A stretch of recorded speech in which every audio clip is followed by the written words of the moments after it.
Alright, March 3rd, OVERUNITY Builder.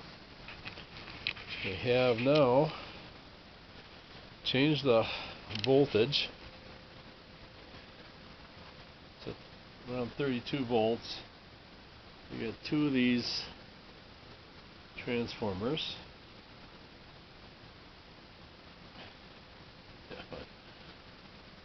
Hooked up parallel so I can deliver about an amp, and let's show you how this works here.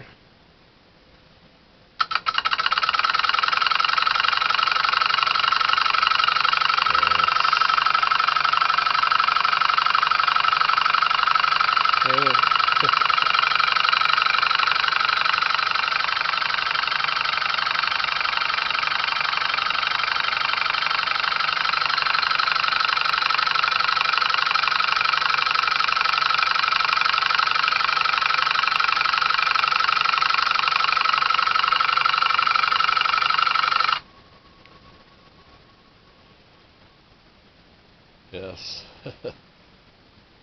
So we're talking about 32 or so watts going through this now.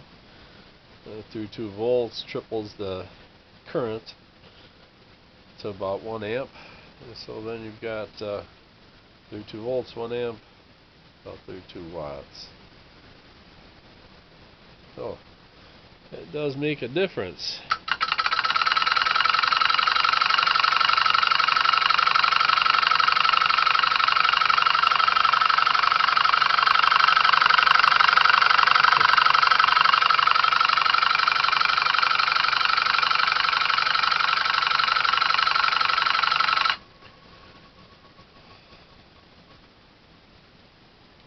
Alright, OVERUNITYBuilder.com.